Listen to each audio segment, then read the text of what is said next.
Muy buenos días amigos, un gusto saludarlos, bienvenidos de nuevo a la lectura del deseado de todas las gentes, hoy en el capítulo número 31, el Sermón del Monte. Que Dios pueda bendecirte y que puedas aprender, reflexionar y también algo suceda en tu vida. Eterno Padre, buen Dios, oramos Señor para que tú puedas ser con nosotros. Te invocamos, Espíritu Santo, para que nos acompañes. Bendigas a todos los que han de mirar, Señor, este video en cualquier tiempo, en cualquier momento. Guíanos, perdónanos y danos tu pan. En Jesús, amén.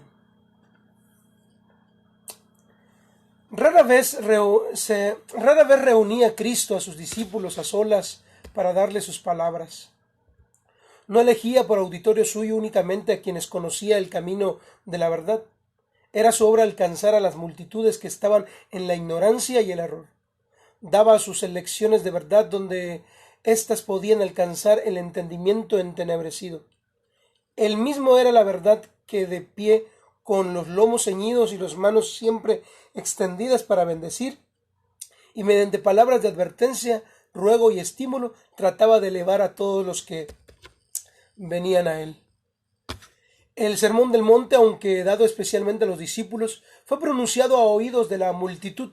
Después de la ordenación de los apóstoles, Jesús fue con ellos a la orilla del mar. Allí, por la mañana temprano, la gente había empezado a congregarse. Además de las acostumbradas muchedumbres de los pueblos galileos, había gente de Judea, aún de Jerusalén misma, de Perea, de Decápolis, de Idumea, una región lejana situada al sur de Judea, y de Tiro y de Sidón, ciudades fenicias de la costa del Mediterráneo.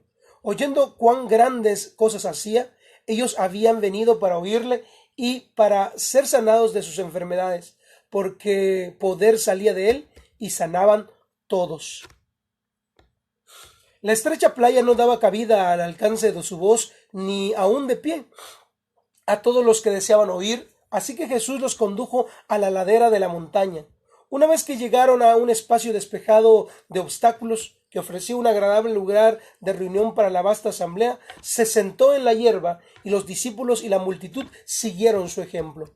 Los discípulos que se situaban siempre en el lugar más cercano de Jesús. La gente se agolpaba constantemente en derredor suyo, pero los discípulos comprendían que no debían dejar de apartarse de su presencia. Se sentaban a su lado con el fin de no perder una palabra de sus instrucciones. Escuchaban atentamente, ávidos de comprender las verdades que iba a tener que anunciar a todos los países y a todas las edades. Presintiendo que podían esperar algo más que lo usual, ahora rodearon estrechamente a su maestro. Creían que el reino iba a ser establecido pronto, y de los sucesos de esa mañana sacaban la segura conclusión de que Jesús iba a hacer algún anuncio concerniente al dicho reino. Una sensación de expectativa dominaba también a la multitud, y los rostros tensos daban evidencia de ese profundo interés. Al sentarse la gente en la verde ladera de la montaña, aguardaron las palabras del Maestro Divino. Todos tenían las palabras del Maestro Divino, todos tenían el corazón embargado por el pensamiento de la gloria futura. Había escribas y fariseos que esperaban el día en que dominarían a los odiados romanos y poseerían las riquezas y el esplendor del gran imperio mundial. Los pobres campesinos y pescadores esperaban oír la seguridad de que pronto trocarían sus míseros tugurios, sus escasas pintazas, la vida de trabajos y el temor a la escasez por suficientes mansiones y días de comodidad. En lugar de la burla que recibían y la burda vestimenta que los cubría día a día, era su cobertor por la noche, esperaban que Cristo les diese los ricos y costosos mantos de los conquistadores. Eran los deseos que tenía el pueblo al escuchar a Jesús. Todos los corazones palpitaban con la orgullosa esperanza de que Israel pronto sería honrado por todas las naciones como el pueblo elegido del Señor, y Jerusalén exaltada como la cabeza de un reino universal. Cristo frustró sus esperanzas de grandeza mundanal.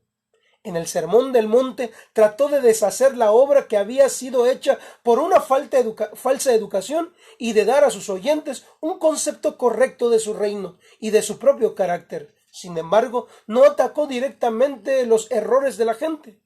Vio la miseria del mundo por causa del pecado, pero no delineó demasiado vivamente la miseria de ellos. Les enseñó algo infinitamente mejor de lo que habían conocido antes. Sin combatir sus ideas acerca del reino de Dios, les habló de las condiciones de la entrada hacia él, dejándoles sacar sus propias conclusiones en cuanto a la naturaleza de este reino. Las verdades que enseñó no son menos importantes para nosotros que para la multitud que lo seguía. No necesitamos menos que dicha multitud conocer los principios fundamentales del reino de Dios. Las primeras palabras de Cristo al pueblo en el monte fueron palabras de bendición. Felices son, dijo Jesús, los que reconocen su pobreza espiritual y sienten su necesidad de redención. El Evangelio ha de ser predicado a los pobres. No es revelado a los que son orgullosos espiritualmente o a los que pretenden ser ricos y no necesitan nada, sino a los humildes y contritos. Una sola fuente ha sido abierta por causa del pecado, una fuente para el pobre en espíritu. El corazón orgulloso lucha para ganar la salvación, pero tanto nuestro derecho al cielo como nuestra idoneidad para él se hallan solamente en la justicia de Cristo.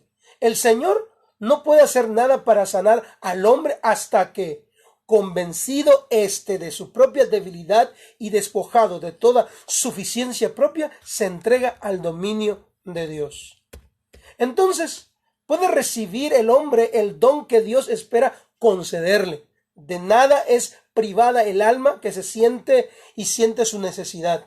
Ella tiene acceso sin reserva al ser en quien mora toda la plenitud, porque así dijo el alto y sublime, el que habita la eternidad y cuyo nombre es el Santo. Yo habito en las alturas y en santidad, y con el quebrantado y humilde de espíritu, para hacer vivir el espíritu de los humildes y para vivificar el corazón de los quebrantados. Bienaventurados, dijo Jesús, los que lloran, porque ellos recibirán consolación. Por medio de estas palabras, Cristo no enseña que el llorar tiene en sí poder para quitar la culpa del pecado. No menciona la humildad voluntaria o afectada. No, el lloro del cual él habla no consiste en la melancolía y el lamento. Mientras nos apesadumbramos por causa del pecado, debemos regocijarnos del precioso privilegio de ser llamados hijos de Dios. A menudo nos apenamos porque nuestras malas acciones nos producen consecuencias desagradables, pero esto no es arrepentimiento. Vuelvo a leer. A menudo nos apenamos porque nuestras malas acciones nos producen consecuencias desagradables, pero esto no es arrepentimiento. El verdadero pesar por el pecado es el resultado de la obra del Espíritu Santo. El Espíritu revela la ingratitud del corazón que ha despreciado y ha agraviado al Salvador y nos trae contritos a los pies de la cruz. Cada pecado vuelve a herir a Jesús y al mirar a quien hemos traspasado, lloramos por los pecados que produjeron esta angustia. Una tristeza tal nos inducirá a renunciar al pecado. Qué interesante es esto. El mundano puede llamar debilidad a esa tristeza, pero es la fuerza que une al penitente con el ser infinito mediante vínculos que no pueden romperse. Demuestra que los ángeles de Dios están devolviendo al alma las gracias que se perdieron por la dureza del corazón y la transgresión. Qué interesante. Escucha, las lágrimas del penitente son tan solo gotas de lluvia que proceden al brillo del sol de la santidad. Esa tristeza es precursora de un gozo que será una fuente viviente para el alma. Reconoce pues tu maldad, porque contra Jehová tu Dios has prevaricado. No haré caer mi ira sobre ti, porque misericordioso soy yo, dice Jehová. A los dolientes de Sión, Él ha decidido darles una corona en vez de cenizas, aceite de alegría en vez de luto, y traje de fiesta en vez de espíritu quebrantado. Y hay consuelo para los que lloran en las pruebas y tristezas. La amargura del pesar y la humillación es mejor que la complacencia del pecado. Repito, la amargura del pesar y la humillación es mejor que la complacencia del pecado. Por medio de la aflicción, Dios nos revela los puntos infectados de nuestro carácter, para que por su gracia podamos vencer todos nuestros defectos. Nos son revelados capítulos desconocidos con respecto a nosotros mismos y nos llega la prueba que nos hará aceptar o rechazar la reprensión y el consejo de Dios. Cuando somos probados, no debemos agitarnos y quejarnos. No debemos rebelarnos, ni acongojarnos, soltarnos de la mano de Dios. Debemos humillar nuestra alma delante de Dios. Esto cuando somos probados. Los caminos del Señor son oscuros para quien desea ver las cosas desde un punto de vista agradable para sí mismo. Parecen sombríos y tristes para nuestra naturaleza humana, pero los caminos de Dios son caminos de misericordia, cuyo fin es la salvación. Elías no sabía lo que estaba haciendo cuando en el desierto dijo que estaba harto de la vida y rogaba que se le dejase morir. En su misericordia el Señor no hizo caso de sus palabras. A Elías le quedaba todavía una gran obra que hacer, y cuando su obra fuese hecha, no perecería en el desaliento y la soledad del desierto. No le tocaba descender al polvo de la muerte, sino ascender en gloria en el convoy de carros celestiales hasta el trono que está en las alturas. Las palabras de Dios dirigidas a los tristes son: he visto sus caminos, pero los sanaré, y los pastorearé, y les daré consuelo a él y a sus enlutados, y cambiaré su lloro en gozo, y los consolaré, y los alegraré de sus dolores. Bienaventurados son los mansos. Las dificultades que hemos de arrostrar pueden ser muy disminuidas por la mansedumbre que se oculta en Cristo. Si poseemos la humildad de nuestro Maestro, nos elevaremos por encima de los despreciados y de los desprecios, los rechazos, las molestias a las que estamos expuestos diariamente. Y esas cosas dejarán de oprimir nuestro espíritu si poseemos la humildad de Cristo. La mayoría y la mayor evidencia de nobleza que haya un cristiano es el dominio propio. Lo voy a leer, lo leí equivocadamente. Dice: la mayor evidencia de nobleza que haya en un cristiano es el dominio propio.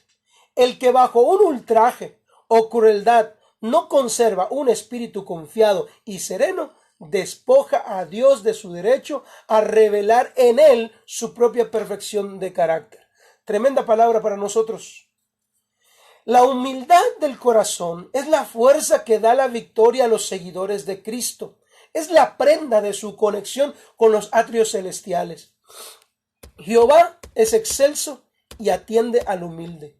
Quienes revelan el espíritu manso y humilde de Cristo son considerados tiernamente por Dios. El mundo puede mirarlos con desprecio, pero son de gran valor a los hijos de Dios. No solo los sabios, los grandes, los benefactores, obtendrán entrada a los atrios celestiales. No solo el activo trabajador lleno de celo y la activa incesante. No, el espíritu del pobre que anhela la presencia permanente de Cristo, el humilde de corazón, cuya más alta ambición es hacer la voluntad de Dios, esos obtendrán abundante entrada al reino de Dios.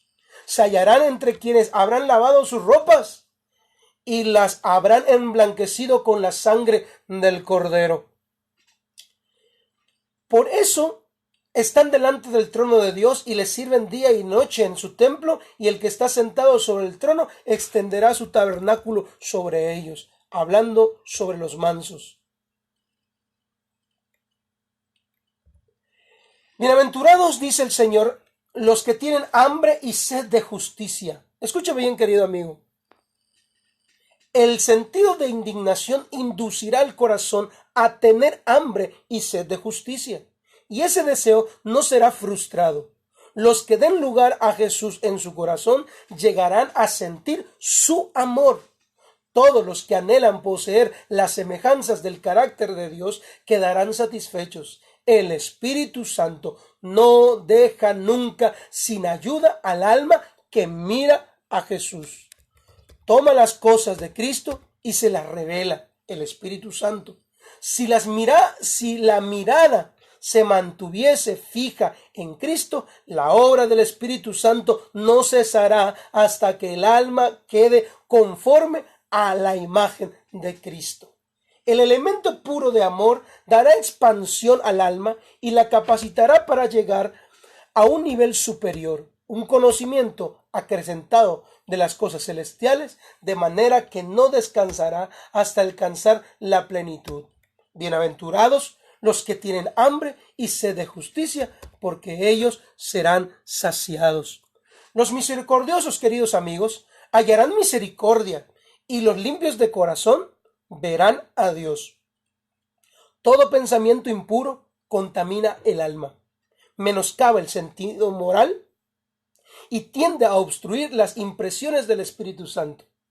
Empaña la visión espiritual, de manera que los hombres no pueden contemplar a Dios.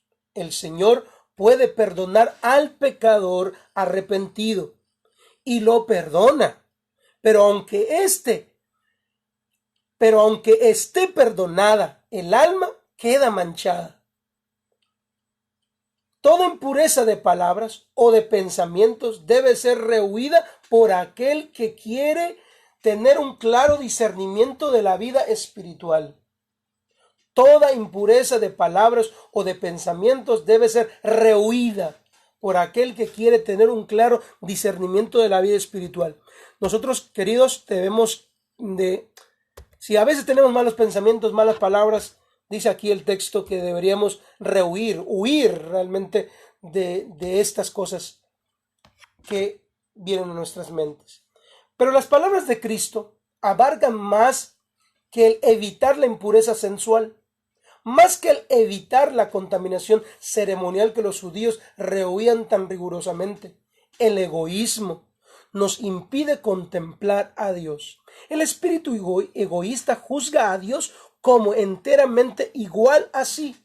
A menos que hayamos renunciado a eso, no podemos comprender al ser que es puro amor. Únicamente el corazón abnegado, el espíritu humilde y confiado verá a Dios como misericordioso y piadoso, tardo para la ira y grande en misericordia y verdad. En el Sermón del Monte Jesús dijo, queridos amigos, bienaventurados los pacificadores. Escuchen bien esta parte porque allí hay mucha enseñanza esta mañana. Bienaventurados los pacificadores. La paz de Cristo nace de la verdad. Está en armonía con Dios. El mundo está en enemistad con la ley de Dios. Los pecadores están en enemistad con su Hacedor y como resultado están en enemistad los unos con los otros. Miren lo interesante del texto. La paz de Cristo nace de la verdad. Está en armonía con Dios. La verdad.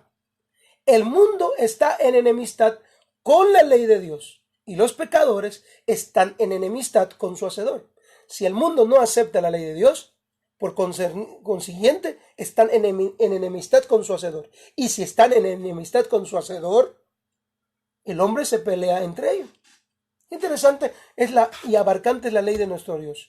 Para el salmista, él declara, mucha paz tienen los que aman tu ley, y no hay para ellos tropiezo.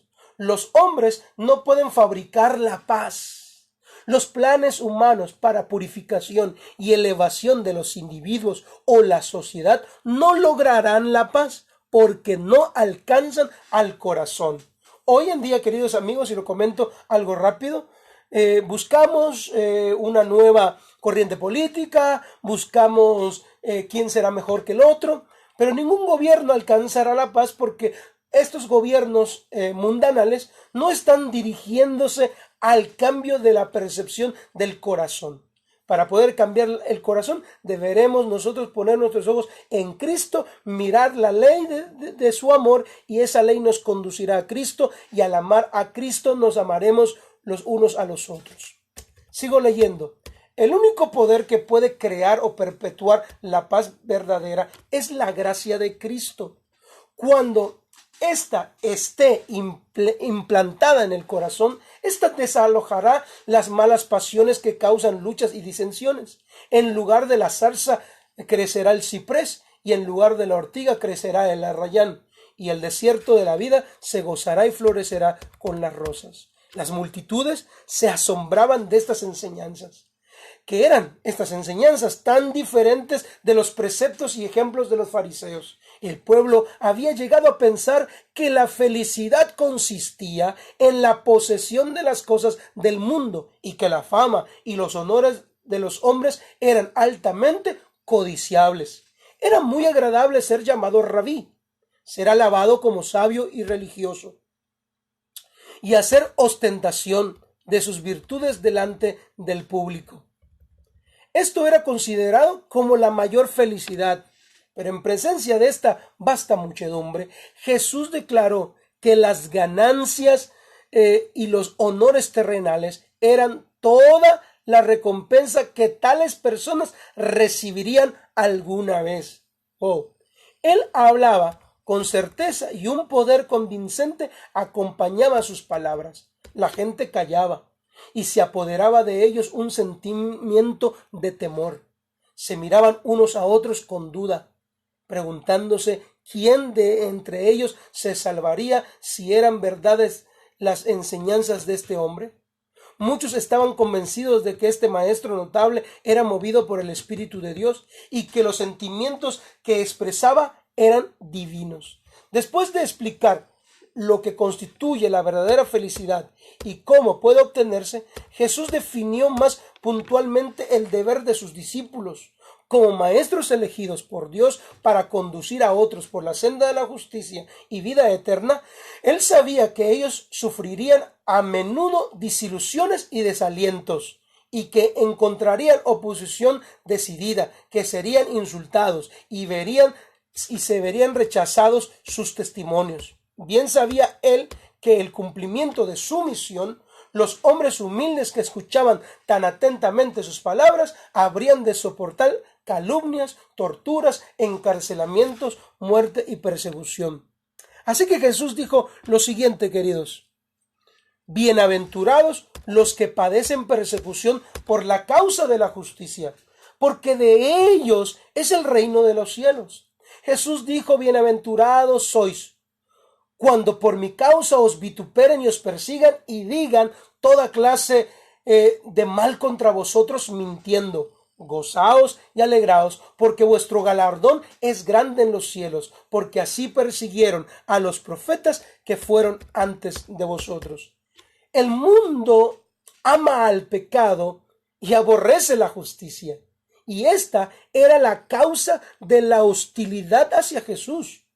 Todos los que rechazan su amor infinito hallarán en el cristianismo un elemento perturbador.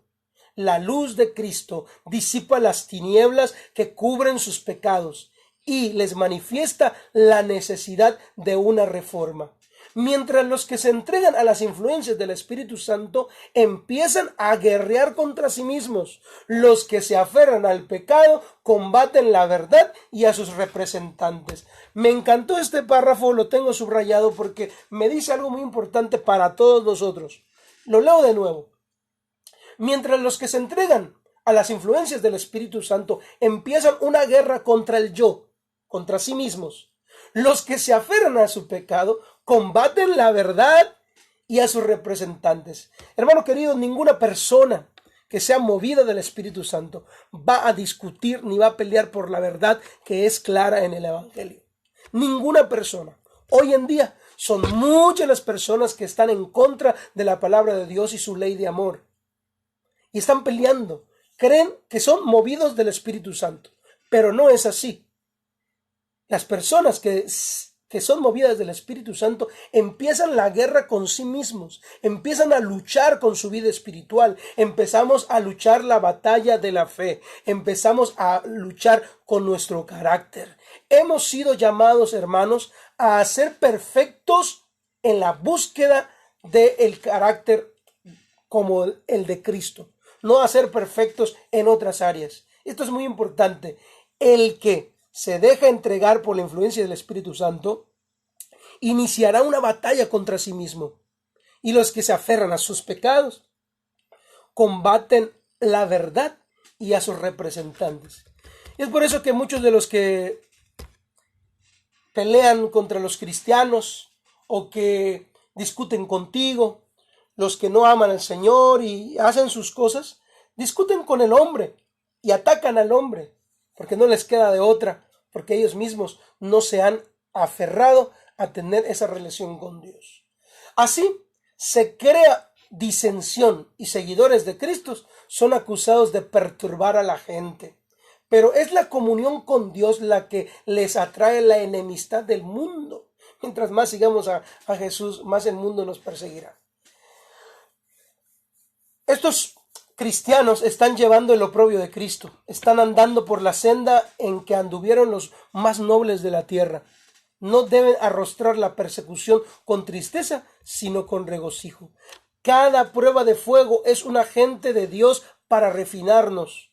Cada uno de estas pruebas nos prepara para su obra como colaboradores suyos. Cada conflicto tiene su lugar en la gran batalla por la justicia y cada uno sumará el gozo de su triunfo final.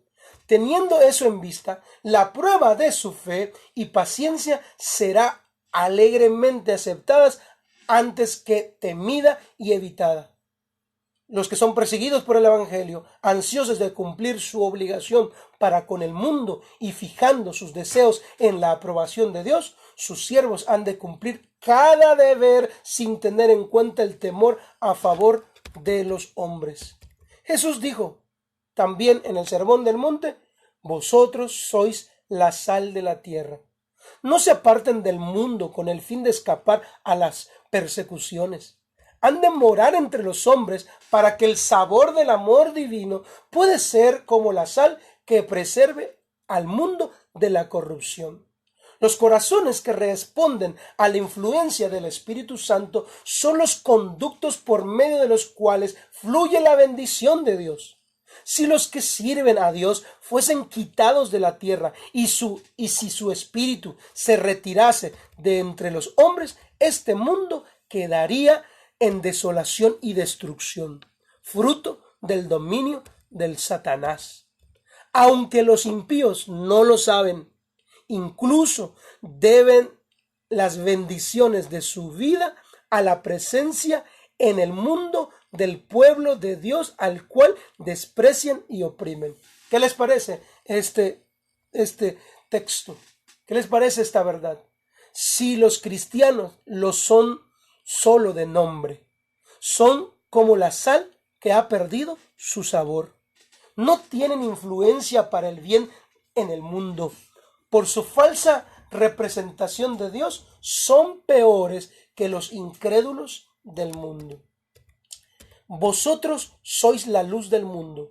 Los judíos pensaban limitar los beneficios de la salvación a su propia nación, pero Cristo les demostró que la salvación es como la luz del sol. Pertenece la luz del sol a todo el mundo. La religión de la Biblia no se ha de limitar a lo contenido entre las tapas de un libro ni entre las paredes de una iglesia.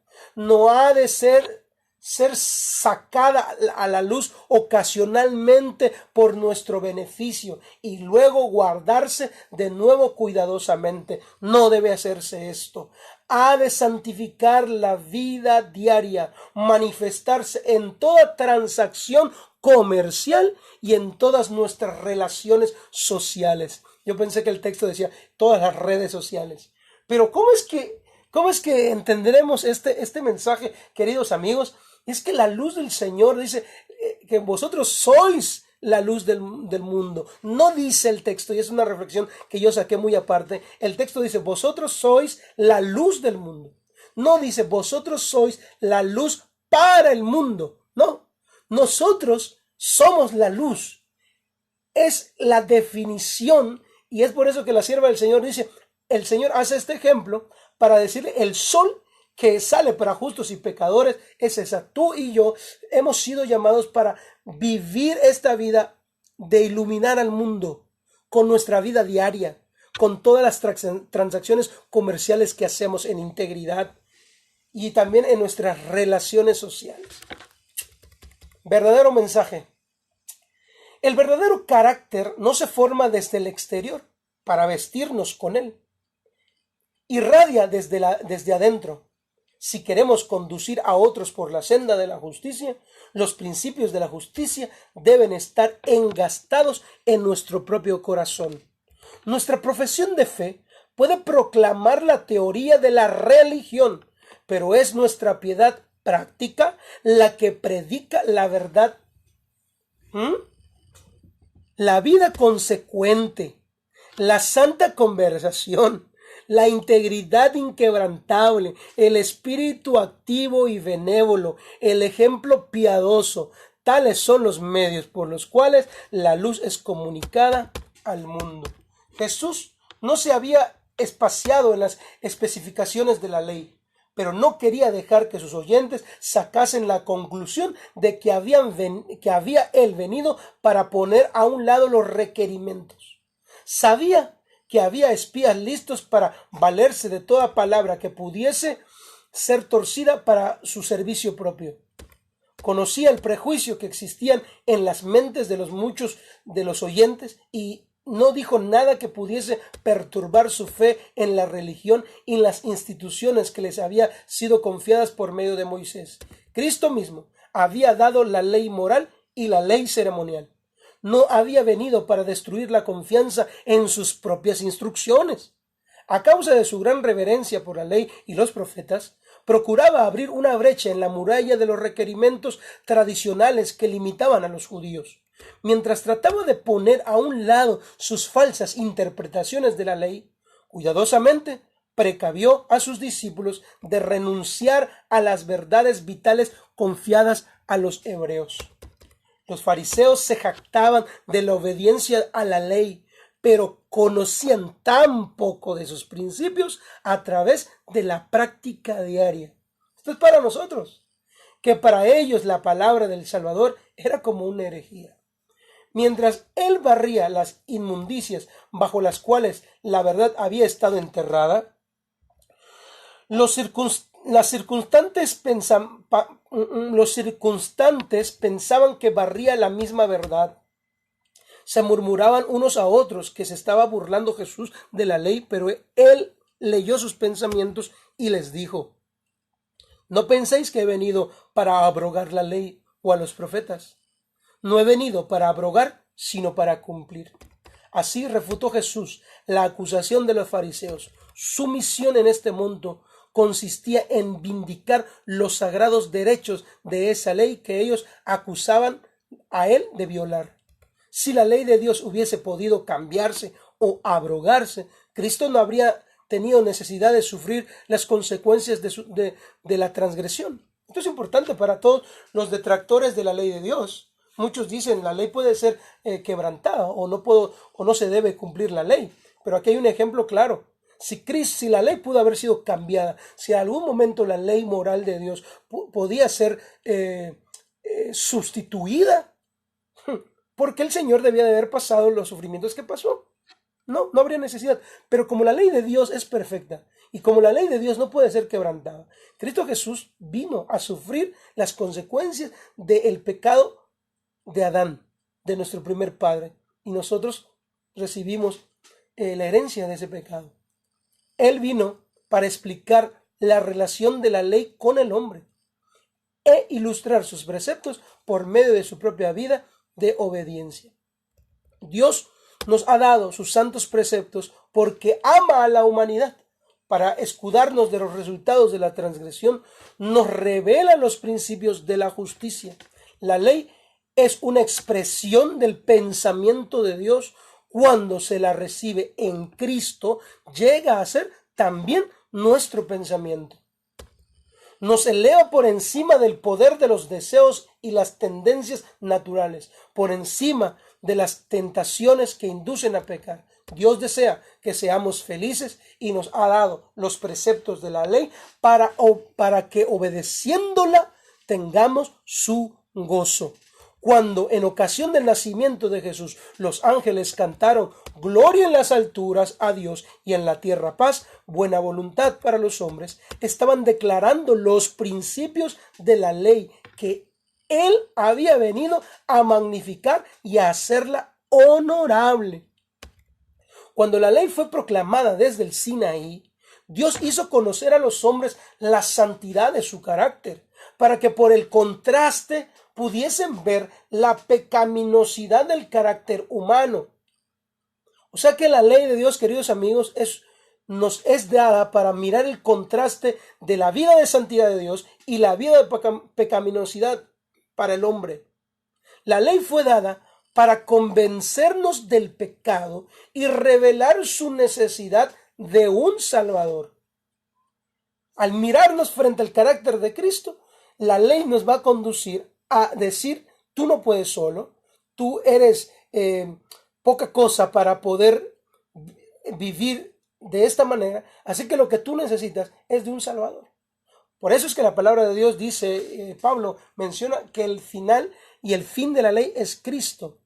El fin, la finalidad de la ley es llevarnos a Cristo. Qué interesante. Cuando la ley fue proclamada desde Sinaí, Dios hizo conocer a los hombres la santidad de su carácter para que por contraste pudiese ver la pecaminosidad del carácter humano. La ley fue dada para convencernos del pecado y revelar su necesidad de un Salvador. Haría esto al ser aplicadas sus principios al corazón mediante el Espíritu Santo. Todavía tiene que hacer esta obra. La vida de Cristo son aclarados en la vida de Cristo. En la vida de Cristo dice, son aclarados. Me perdí por un momento. En la vida de Cristo son aclarados los principios de la ley. Y mientras el Espíritu Santo de Dios toca el corazón, mientras la luz de Cristo revela a los hombres la necesidad que ellos tienen de su sangre purificadora y de su justicia justificadora, la ley sigue siendo un agente para atraer a Cristo, con el fin de que podamos ser justificados por la fe. La ley de Jehová es perfecta, que convierte al alma. Jesús dijo, mientras exista el cielo y la tierra, ni una letra, ni una tilde de esta ley desaparecerán hasta que se haya cumplido. El sol que brilla en los cielos y la sólida tierra sobre la cual moramos son testigos de Dios de que su ley es inmutable y que es eterna. Aunque ellos desaparecerán, los preceptos divinos no cambiarán. Es más fácil que desaparezca el cielo y la tierra que caiga una sola tilde de la ley de Dios. El sistema de tipos que señalaba a Cristo como el Cordero de Dios iba a ser abolido cuando Él muriese. Pero los preceptos del Decálogo son tan inmutables como el trono de Dios. Esta es la respuesta para muchos que dicen que en la cruz del Calvario la ley de Dios se abolió. Sí, la ley ceremonial de Dios fue abolida, porque Jesús era el Cordero y representaba. Y por eso cuando Jesús murió en la cruz del Calvario, la ley ceremonial ya no tenía validez, porque el símbolo del Cordero, el símbolo de ese proceso sacrificial y del derramamiento de sangre de aquel Cordero sin mácula, había llegado a su culminación en la cruz del Calvario, pero no así la ley moral de Dios.